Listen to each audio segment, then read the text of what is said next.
Growing up without emotional love doesn't just affect childhood, it changes how your brain learns to connect, trust, and feel safe with other people. And if you didn't receive consistent emotional warmth, affection, or validation as a child, there are specific psychological patterns you're likely still carrying into adulthood.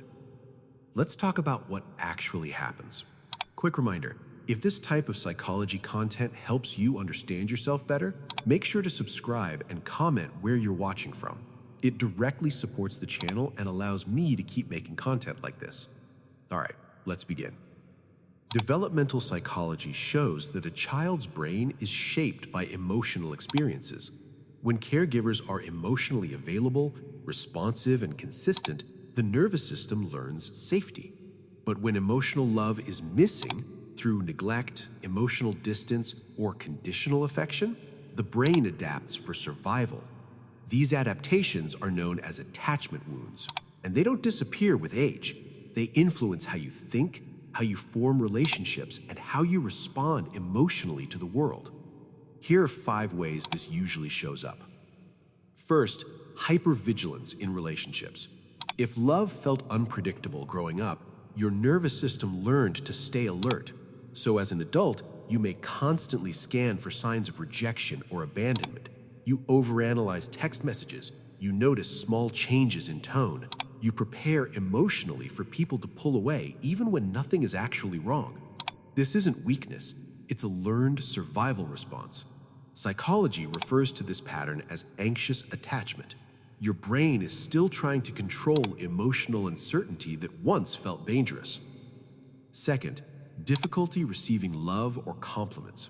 When someone expresses care or appreciation, it may feel uncomfortable or unreal. That's because emotional neglect often creates a negative core belief, the belief that you are not truly worthy of love. So when kindness is offered, it conflicts with your internal self-image. Your brain automatically rejects it. This is why many people crave connection but struggle to emotionally accept it when it's actually available.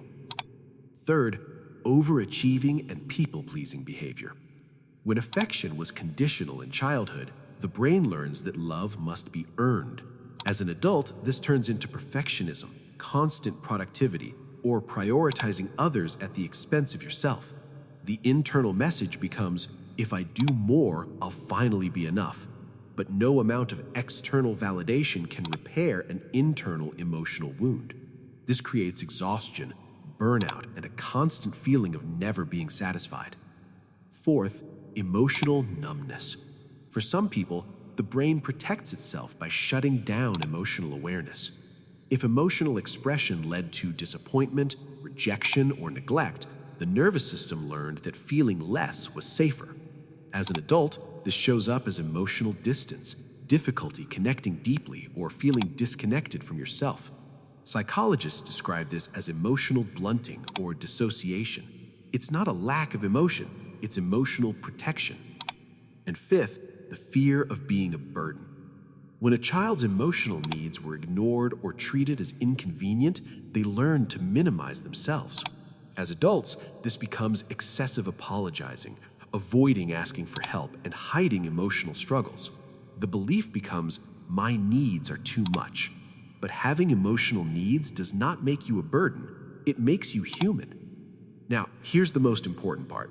If you recognize yourself in any of these patterns, it doesn't mean you're broken. It means your brain adapted to survive an emotionally unsafe environment. And these patterns can be unlearned. Awareness is the first step towards healing. If you want more psychology breakdowns on attachment, trauma, and emotional patterns, make sure to subscribe and turn on notifications so you don't miss future uploads.